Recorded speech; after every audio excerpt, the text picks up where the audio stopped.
Hey guys, welcome back to my YouTube channel. आज हम फिर से लास्ट प्रीवियस ईयर क्वेश्चन से एक इंपॉर्टेंट टॉपिक डिस्कस करने वाले हैं। सो लेट्स स्टार्ट यार। आज का हमारा टॉपिक का क्वेश्चन है, what do you know about price discrimination. Price discrimination के बारे में आप क्या जानते हैं? Discuss the international price discrimination and dumping. International price discrimination क्या है और डंपिंग क्या है, ठीक है।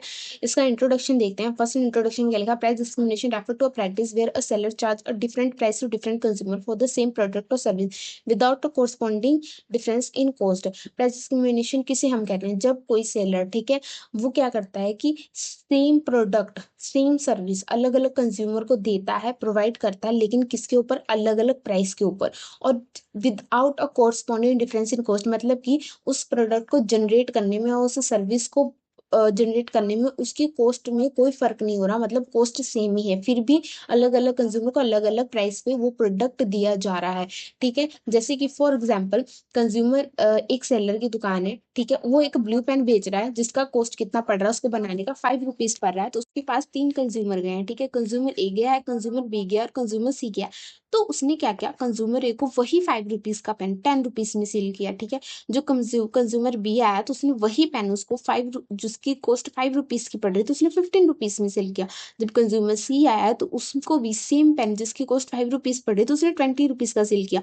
जबकि उनके फीचर्स भी सेम है, उनका कलर, हर एक चीज, टेक्सचर, सब कुछ सेम है पेन का, ठीक है। उनका कॉस्ट भी बनाने का जो उसको पड़ रहा है सेलर को वो सेम है, फिर भी उसने क्या किया? Consumer A, consumer B, consumer C को, तीनों को अलग अलग रेट पे वो पेन सेल किया, ठीक है। तो इसको क्या बोलते हैं? इसको बोलते हैं प्राइस डिस्क्रिमिनेशन, ठीक है। आगे क्या लिखा है?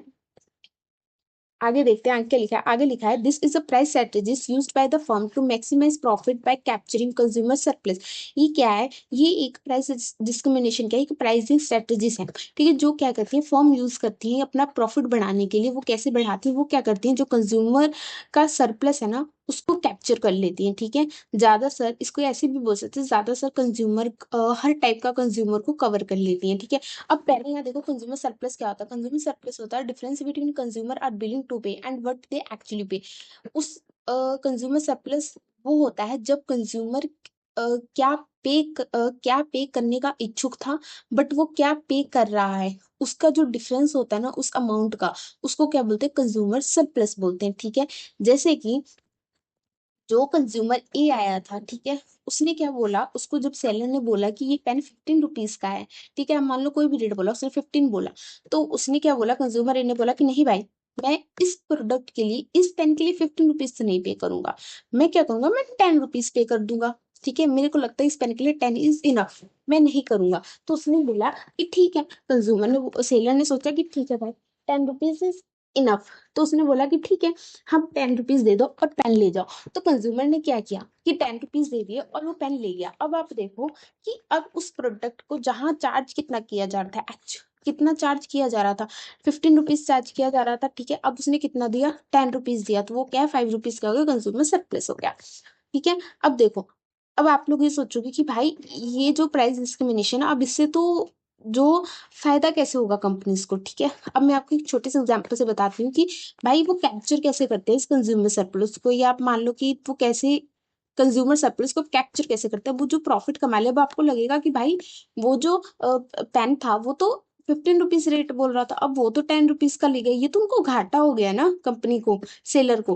तो भाई अब वो कैसे इससे प्रॉफिट कमा रहे हैं इस प्राइस डिस्क्रिमिनेशन से? अब मैं आपको बताती हूँ कैसे। अगर आप ध्यान से एग्जाम्पल सुनोगे तो उसके अकॉर्डिंग आपको पता लग जाएगा कि उसको प्रॉफिट कितना अच्छा हुआ। जैसे कि कंज्यूम, अब देखो, जो कंज्यूमर ये था जो बोल रहा है कि भाई नहीं, मैं 10 रुपीज ही पे करूंगा, इट इज इनफ। अगर सेलर अपनी बात पे अड़ जाता और बोलता कि नहीं, तो क्या होता? जो कंज्यूमर ये था ना वो उस पेन को खरीदता ही नहीं, बिकॉज जो कंज्यूमर है वो प्राइस सेंसिटिव कंज्यूमर है, वो प्राइस बड़ा सोच समझ के डिसाइड करता, मतलब पैसे बहुत सोच समझ के खर्च करता है, तो वो चला जाता। तो अब जो कंज्यूमर को, अब जो सेलर को कंज्यूमर इसे 5 रुपीज का भी प्रॉफिट हुआ है ना, वो भी नहीं होता, ठीक है, उसको जीरो हो जाता। तो कंज्यूमर फिर जब बी आता और सी आता उससे वो रेट लेता, ठीक है, तो उससे प्रॉफिट होता। तो उससे क्या हो रहा है कि प्राइस डिस्क्रिमिनेशन से जो प्राइस सेंसिटिव वाले भी पीपल है ना, जो थोड़ा सा बार्गेनिंग करना पसंद करते हैं या जो थोड़ा पैसे कम ज्यादा करना पसंद करते हैं, उन लोगों को भी कवर कर लेते हैं, ठीक है। हमारे इंडिया में बहुत टाइप के कंज्यूमर्स है, ठीक है। अब कोई कंज्यूमर ऐसा होता है जो बहुत पैसे कंजूसी से बढ़ता है, कोई कंज्यूमर ऐसा होता है कि उसको रेट रूट का लेना देना नहीं होता, ठीक है, वो जितना रेट मांगो उतना दे देता। तो ऐसे क्या होता है कि आप हर टाइप का कंज्यूमर कवर कर लेते हो। तो अब क्या हुआ? जब उसने क्या किया कि भाई कंज्यूमर ये से तो थोड़ा सा 5 रुपए का घाटा जरूर खा लिया, ठीक है। तो उसने क्या किया, वही जो 5 रुपए थोड़े से पैसे तो उसने कंज्यूमर बी से बढ़ा के ले लिए ना, क्योंकि कंज्यूमर बी उतना प्राइस सेंसिटिव नहीं था, उसको उसको कोई फर्क नहीं पड़ा, उसने 15 रुपीज उस पेन के लिए पे कर दिए। कंज्यूमर सी ने भी 20 रुपीज पे कर दिए उस पेन के लिए, क्योंकि उनको भी कोई फर्क नहीं पड़ा। तो उसने क्या किया, वहां से डबल प्राइस पे अपना प्रॉफिट कवर कर लिया, ठीक है। तो इससे क्या होता है, प्राइस डिस्क्रिमिनेशन से कहीं ना कहीं आपको प्रॉफिट बढ़ता ही है, ठीक है। तो ऐसे ये प्राइस डिस्क्रिमिनेशन काम करते हैं और ऐसे कंपनीज को प्रॉफिट गेन होता है, ठीक है। आगे देखते हैं अब टाइप्स क्या है। Types of price discrimination according to price discrimination according to Pigou, यहाँ मेरे ख्याल से सॉरी यहाँ ए डॉट आएगा, ए डॉट पीक्यू आएगा, ठीक है। इसमें क्या है, कितने टाइप के प्राइस डिस्क्रिमिनेशन होते हैं, फर्स्ट डिग्री, सेकंड डिग्री और थर्ड डिग्री, तीन टाइप के प्राइस डिस्क्रिमिनेशन होते हैं। फर्स्ट डिग्री में क्या बोलते हैं कि each consumer is charge the maximum price they are willing to pay, ठीक है। कंज्यूमर से कितना पैसा चार्ज किया जाता है, ठीक है। फर्स्ट डिग्री में बोलते हैं कि उतना ही पैसा कंज्यूमर से चार्ज किया जाता है जितना कंज्यूमर देने को रेडी है या वो देना चाहता है, ठीक है। उसको क्या बोलते हैं, उसको बोलते हैं फर्स्ट डिग्री प्राइस डिस्क्रिमिनेशन। जैसे कि एग्जांपल में लिखा है ऑक्शन एंड पर्सनलाइज्ड प्राइसिंग। जैसे कि ऑक्शन, आप जानते हो ऑक्शन होता है, ठीक है। बिडिंग लगती है हर एक प्रोडक्ट की, प्रोडक्ट लाया जाता है और उसको देख के वहां जितने लोग बैठे होते हैं ना, वो लोग उसको बिडिंग लगाते हैं, जिसको लगता है कि ये प्रोडक्ट इतने पैसे तक इज सफिशिएंट, मतलब इतने तक ही इस पे पैसे लग सकते हैं, इतने तक ही यूजफुल है। अगर इससे ज्यादा लगाया तो भाई ये काबिल नहीं है प्रोडक्ट, तो वो उतनी ही बिडिंग लगाते हैं। तो अगर जो बिडिंग जीत जाता है उसको वो प्रोडक्ट के लिए उतने ही पैसे चार्ज करने पड़ते हैं। तो इसको क्या बोलते हैं कि भाई जितनी ही कंज्यूमर की इच्छा है उतने ही उससे उस प्रोडक्ट के लिए पैसे चार्ज किए जाते हैं, ठीक है। सेकंड डिग्री प्राइस डिस्क्रिमिनेशन में क्या है, price varies based on the quantity purchase और product version, example bulk discount and electricity traffic. अब सेकंड डिग्री में क्या बोलते हैं कि प्राइस जो चार्ज होता है ना, वो किसके बेसिस पे चार्ज होता है कि भाई जो क्वांटिटी आपने कितनी परचेज की, ठीक है, कितना क्वांटिटी आपने यूज की, ठीक है, कितने कौन सा प्रोडक्ट वर्जन आपने परचेज किया या यूज किया, ठीक है। अब जैसे कि आप सब जानते हो कि अब इसका एग्जांपल कैसे, इसका एग्जांपल है बल्क डिस्काउंट इलेक्ट्रिसिटी ट्रैकिंग, ठीक है। अब देखो आप कभी कभी एक 5 रुपीज का पेन लेने जाते हो बोल, अगर आप सिंगल में लेते हो तो वो क्या होता है, वो आपको एक पेन 5 रुपीज का पड़ता है। बट अगर आप उसको पूरा पैकेट लेने जाते हो तो एक पूरे पैकेट अब में 5 पेन होते हैं, अगर आप सिंगल सिंगल पर पेन काउंट करो तो 25 रुपए का पड़ता है। बट जब आप उसको एक साथ पांचों का पूरा पैकेट लेते हो तो वो आपको कहीं ना कहीं 2-3 रुपए कम कर देते हैं, बिकॉज बिकॉज आप क्वांटिटी थोड़ी ज्यादा परचेज कर रहे हो, ठीक है। तो वो क्या होगा, वो बल्क डिस्काउंट हो गया। आप जब ज्यादा सामान खरीदो और आपको प्रॉफिट मिल गया, उतना आपको डिस्काउंट मिल गया। अब जैसे इलेक्ट्रिसिटी ट्रैफिक, अब जितना इलेक्ट्रिसिटी यूज करोगे उतना आपको बेस्ट प्राइस लगेगा, जितना नहीं करोगे उतना नहीं लगेगा, ठीक है। अगर आपने एक लिमिट से भी कम कर दिया तो आपको जीरो पे करना पड़ेगा। तो वो क्या चीज है, वही बोलते हैं सेकंड डिग्री प्राइस डिस्क्रिमिनेशन के, जितना आप प्रोडक्ट यूज करोगे, जितनी क्वांटिटी आप परचेज करोगे उसके अकॉर्डिंग आपको प्राइस लगेगा, चार्ज होगा। अब थर्ड डिग्री प्राइस डिस्क्रिमिनेशन क्या कहता है, different price are charge to quality of somebody,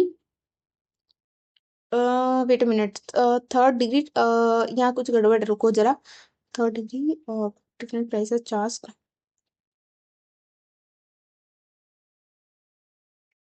okay okay okay, यहाँ पे ना ये इस पे ना ये गड़बड़ हो गई है।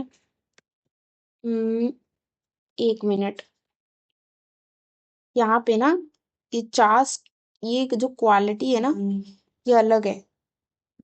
वेट अ मिनट, ये ना कट करना था मेरे को। वेट अ मिनट, हाँ हाँ अब सही है। अब देखिए अब क्या यहाँ पे लिखा है, अब लिखा है कि थर्ड डिग्री प्राइस डिस्क्रिमिनेशन क्या है। थर्ड प्राइस डिस्क्रिमिनेशन बोलता है कि different price are charge to different groups based on attributes. Attributes क्या होते हैं, क्वालिटी ऑफ समबडी या फीचर्स, ठीक है, like age, location, income etcetera, example student discount, regional pricing, ठीक है। अब वही बोला कि थर्ड प्राइस डिस्क्रिमिनेशन क्या होता है, कि बोलता है कि भाई आप प्राइस तो चार्ज करोगे पर किसके बेसिस पे करोगे, किसी की एट्रीब्यूट के बेसिस पे करोगे। एट्रीब्यूट्स कैसे, किसी की क्वालिटी फीचर्स कैसे हैं, ठीक है। लाइक आप बोल दो कि एज, ठीक है, उसकी इनकम कैसी है, उसका जेंडर क्या है, उसके बेसिस पे प्राइस डिस्क्रिमिनेशन कर रहे हो, ठीक है। आपको मालूम ही है, जैसे कि आप मानोगे कि यहाँ से कोई अगर बस जा रही है जो गवर्नमेंट बस है, वहां पे अगर स्टूडेंट अपना आईडी कार्ड लेके जाए कॉलेज का, ठीक है, तो वो लोग क्या करते हैं, उसको जो प्राइस टिकट होता है ना उसका हाफ प्राइस चार्ज करते हैं, ठीक है, स्टूडेंट के लिए। वहीं पे अगर आप गर्ल हो, ठीक है, या आप वुमन हो, या आप कुछ ज्यादा ही एज्ड पीपल हो, तो आप अगर ट्रैवल कर रहे हो 60 ईयर से अबव हो, तो आपकी जो टिकट होती जाती है, ठीक है, आपकी जो टिकट होती है उसका पैसा हाफ चार्ज किया जाता है और आपको नीचे की सीट दी जाती है। इससे क्या हो रहा है कि सेम चीज जा रही है, बस भी सेम जा रही है, पेट्रोल भी था, बट आपको आपके रीजनल मतलब आपके जेंडर पे, आपके एज पे आपको प्राइस डिस्क्रिमिनेशन दिया जा रहा है, ठीक है। तो वही चीज है कि भाई थर्ड डिग्री डिस्क्रिमिनेशन क्या है कि आपके एज और आपकी जब लोकेशन, आपके इनकम के बेसिस पे जब आपसे चार्ज किया जाएगा इनकम, तो उसको क्या बोलते हैं, उसको price discrimination, third degree price discrimination बोलते हैं, ठीक है।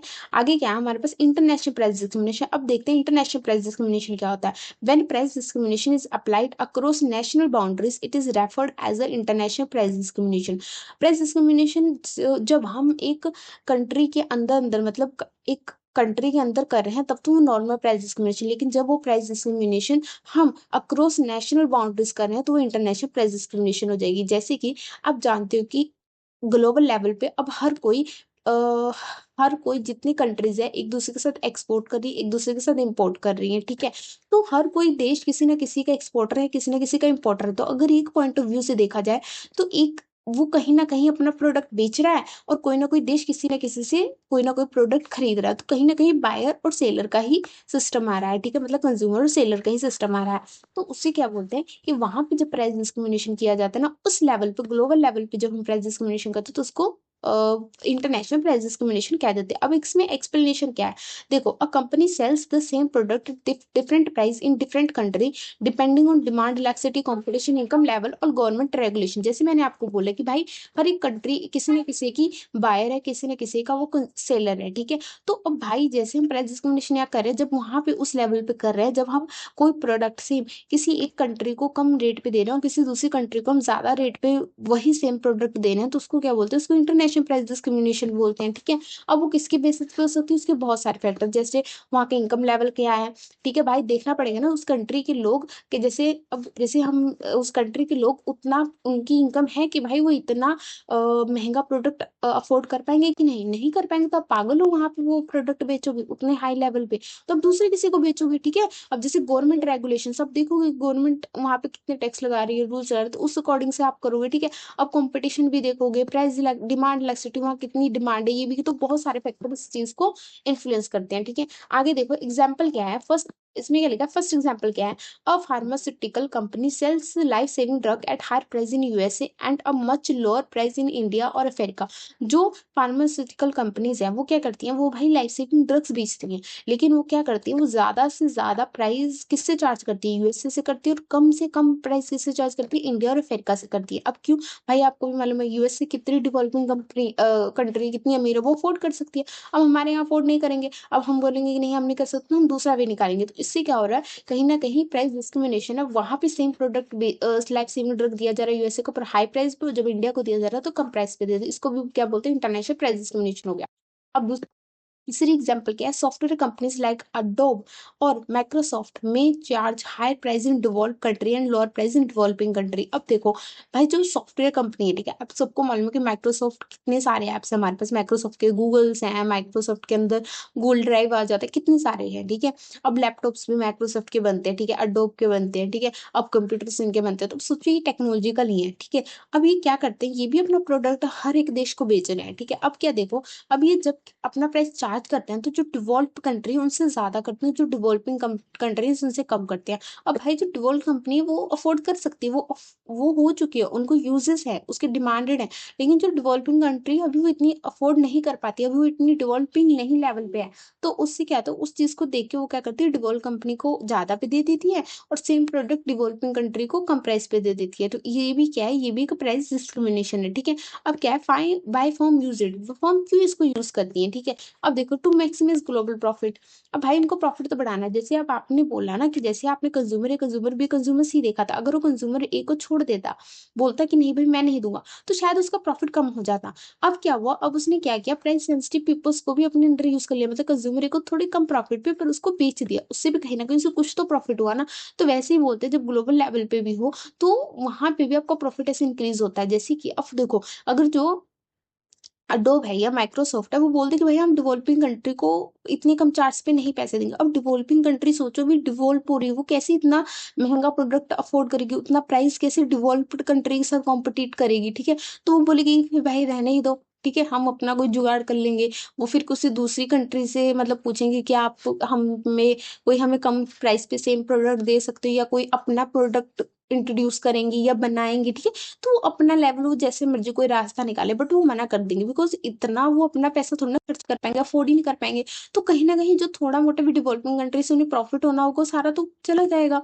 तो वही चीज बोलते हैं कि ग्लोबल लेवल पे भी प्रॉफिट बढ़ाना है, तो हर टाइप से कंट्री से किसी से थोड़ा, किसी से ज्यादा, किसी से थोड़ा करके अपना प्रॉफिट बस बटोरते जाओ, ठीक है। आगे क्या लिखा, तो gain entry into price sensitive market, ठीक है। अब भाई देखो, अब उसने ये भी बोल दिया कि हमें भाई क्या करना है, कि भाई हमें प्राइस सेंसिटिव मार्केट में भी इन्वॉल्व होना है, ठीक है। आपको मालूम है प्राइस सेंसिटिव जो लोग होते हैं वो भाई पैसे नहीं पे करते। अब इंडिया देखो, इंडिया सबसे ज्यादा प्राइस सेंसिटिव मार्केट है, ठीक है।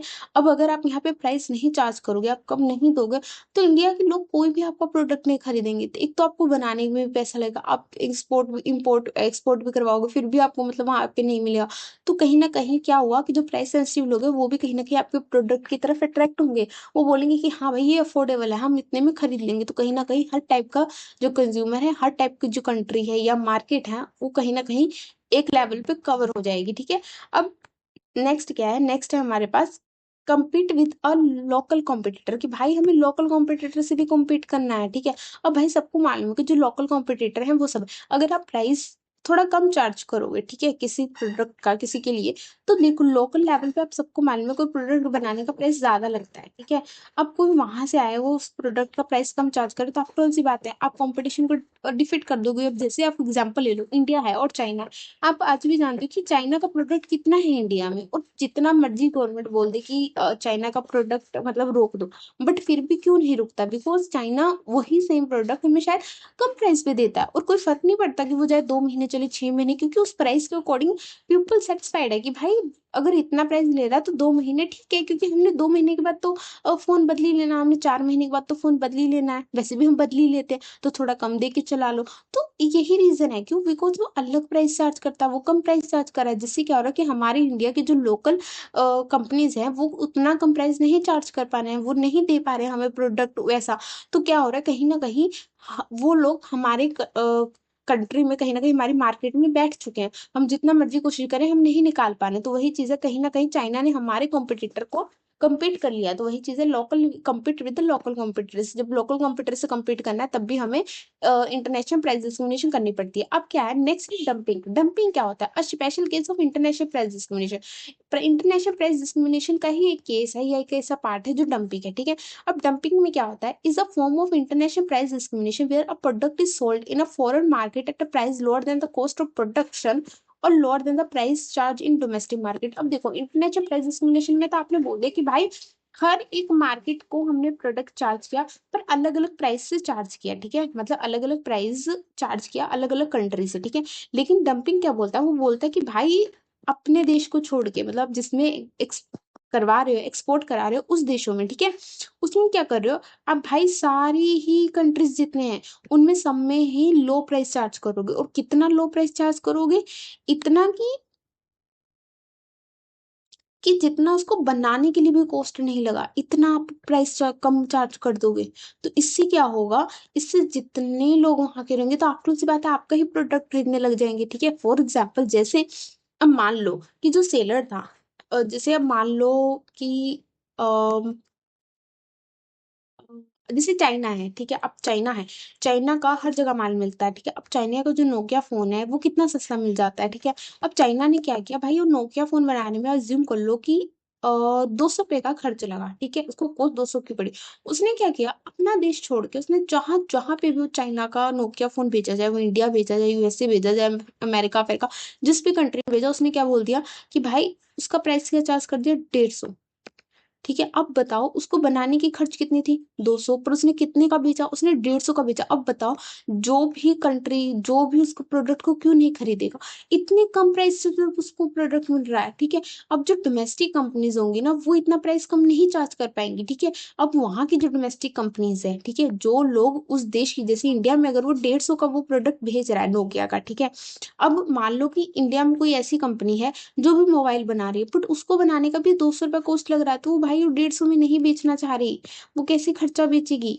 तो वही चीज है कि डंपिंग का मतलब यही होता है कि भाई आपने जो फॉरेन कंट्रीज थी ना, फॉरेन मार्केट, दूसरी कंट्रीज, उनसे वही प्रोडक्ट बेचा, लेकिन कितना प्राइस चार्ज किया, इतना कि जितना उस कॉस्ट ऑफ प्रोडक्ट को बनाने के लिए भी उसकी कॉस्ट नहीं इतनी लगी थी, उससे भी कम आपने प्राइस चार्ज कर दिया। अरे लोग ऐसे ही पागल हो जाएंगे, आपको कोई इतना सस्ते में कोई प्रोडक्ट दे, आप क्यों नहीं खरीदोगे, आप ऐसे ही खरीदोगे जो मर्जी क्वालिटी का, आपको कोई लेना देना नहीं है। ठीक है, तो वही चीज है।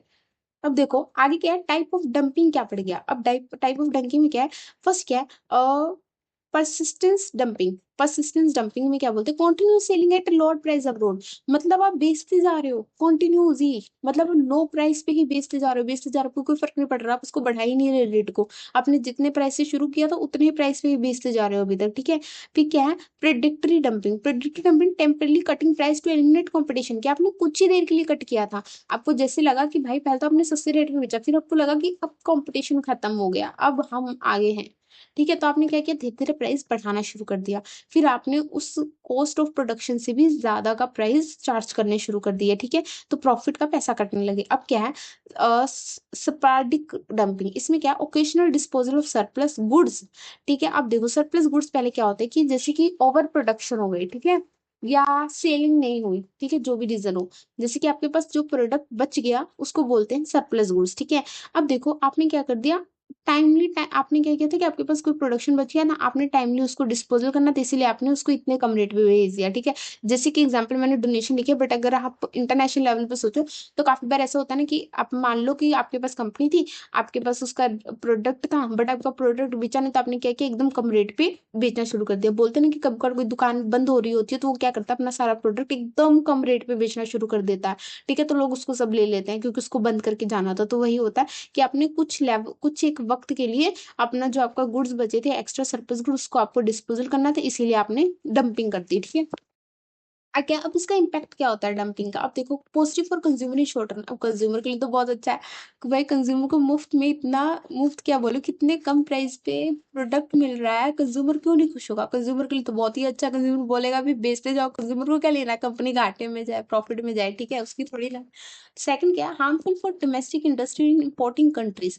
अब भाई किसके लिए नुकसानदायक है ये, उस कंट्री के लिए जो इम्पोर्ट कर रही है प्रोडक्ट। ठीक है, तो देखो अब जैसे चाइना का प्रोडक्ट इंडिया इंपोर्ट कर रही है, अगर चाइना को ज्यादा ही इंडिया में ऐसे प्रोडक्ट देने लग जाएगी, देने क्या लग जाएगी, देती ही है, तो क्या होगा, इंडिया के पीपल चाइना के प्रोडक्ट्स के ऊपर डिपेंड हो जाएंगे और यहाँ की डोमेस्टिक या लोकल कंपनीज के प्रोडक्ट नहीं खरीदेंगे, जिसकी वजह से क्या होगा, कहीं ना कहीं चाइना कब्जा कर लेगा इंडिया पे, या ऐसा बोल लो कि कहीं ना कहीं डिपेंड हो जाएगा इंडिया चाइना पे, कि इंडिया चाइना के बिना कोई काम ही नहीं कर पाएगा, वो प्रोडक्ट बना ही नहीं पाएगा। ठीक है, अब आगे क्या लिखते हैं, may lead to anti dumping duties and trade disputes.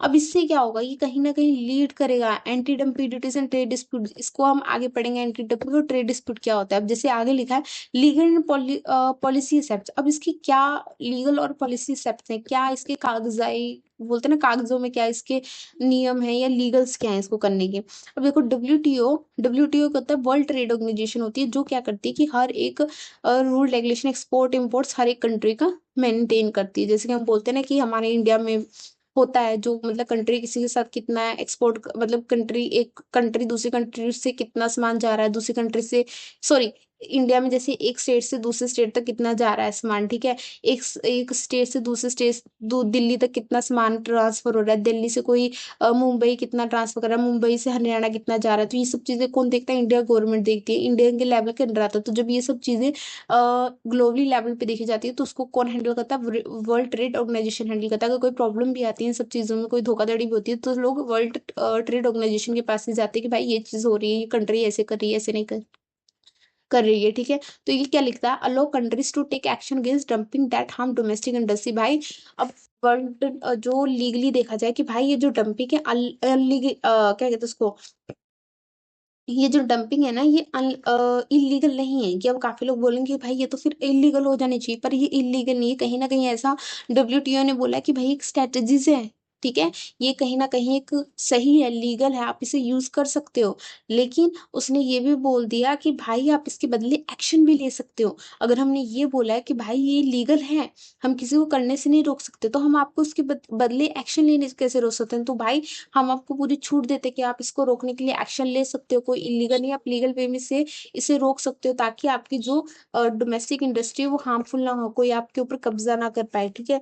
अब आगे क्या है, मे गवर्नमेंट में impose anti dumping duties to protect local procedure, ठीक है। अब इसमें क्या करती है गवर्नमेंट, क्या कर देती है, जिसको ऐसा लगता है कि भाई अब ये ज्यादा हो गया, अब तो ऐसे हमारा काम धंधा नहीं चलता, तो वो क्या करती है कि एंटी डंपिंग ड्यूटीज डाल देती है लोकल प्रोसीजर पे। अभी जैसे रिसेंटली आया था ना कि भाई यूएसए ने, अमेरिका ने, मतलब अलग अलग टैक्स अप्लाई कर दिए एक्सपोर्टर पे, इम्पोर्टर्स पे, ठीक है, क्योंकि उसे डिवॉल्व करना था। इसका रीजन क्या है? इसका रीजन यही था कि भाई उन्होंने जब देखा कि भाई उनके अंदर पे इम्पोर्ट ज्यादा होने लग गया, जिन जो लोग जिस जिस कंट्री का वो लोग इम्पोर्ट ज्यादा करे, तो उन्हें टेंशन होने लगी कि भाई अब तो हम डिपेंडेंस होने लगे, तो उन्होंने क्या किया, उस कंट्री पे टैक्स का रेट जो था बढ़ा के डालने लग गए, ठीक है, अपने अपने, ताकि कि जब वो हमारे यहाँ आए तो वो डबल टैक्स पे आए और लोग एक्चुअली में खरीद ना पाए। और जब उन्होंने देखा कि जिस जिस कंट्री का हम लोग जिसको जिसको इम्पोर्ट कर रहे हैं, ठीक है, वहां पे उन्होंने कम कम रेट चार्ज किया, तो तभी लोगों ने बोला ना कि भाई फिर जब आप हमारे अंदर आओगे, आप जब हमें कोई सामान बेचोगे, तभी इंडिया चाइना सबने बोला ना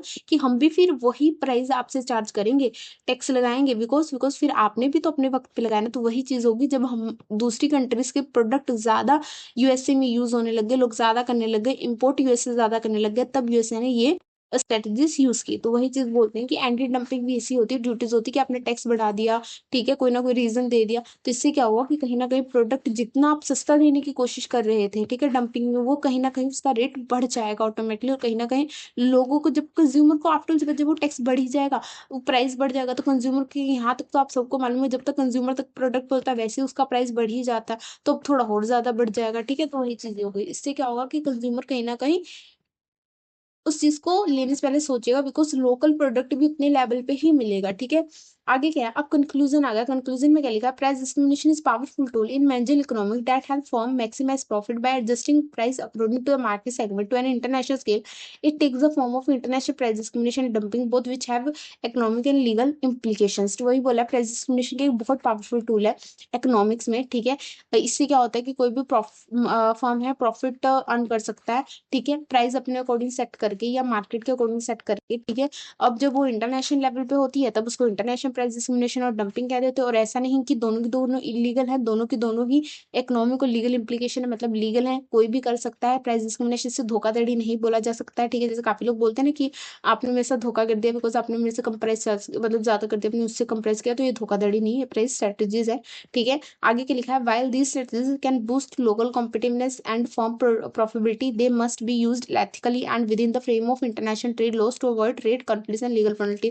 वो भी बोला है कि भाई ये लीगल तो है, ये क्या करें, प्रॉफिटेबिलिटी तो बढ़ा रहे हैं, बट ये ऐसा नहीं कि आप इसको अनलीगली ही यूज करने लग जाओ, भाई एक दायरे में यूज करना है इसको, ठीक है, एक दायरे में यूज करो आप। जो इंटरनेशनल ट्रेड रूल्स हैं उनको कहीं ना कहीं तोड़ो मत, एक लेवल तक करो, ताकि आप कोई भी कंफ्लिक्ट अराइज ना हो, कोई भी आपको पेनल्टी ना लगे। भाई कोई ना कोई तो रूल बनाए ना, उसकी भी एक लिमिट है ना। आप प्राइस डिस्क्रिमिनेशन कर सकते हो, आप डंपिंग कर सकते हो, बट आप ऐसा मत करो ना कि वो कहीं ना कहीं प्राइसिंग स्ट्रेटेजी से कहीं ना कहीं धोखाधड़ी की कमी आ जाए, कि भाई आप किसी को इतना ही कर दो कि एकदम ही, वो बोलते हैं ना कि एक होता है कि एक बहुत छोटी लाइन होती है कि प्राइस डिस्क्रिमिनेशन में, धोखाधड़ी में, ठीक है, आपको प्राइस किसी ने ठग लिया, तो वही चीज होती है कि भाई करो, बट ऐसा मत करो कि आप किसी को ठग ही रहे हो, आपके लिए कंप्लेंट है, तो एक लो में करो, एक दायरे में करो प्राइस डिस्क्रिमिनेशन डंपिंग, ताकि कोई भी कंफ्लिक्ट ना हो। अगर हो गया, अगर आप नहीं करोगे तो आफ्टर सी बात है, आप पे पेनल्टी तो लगेगी, आप पे मतलब क्या कहते हैं ना उसको,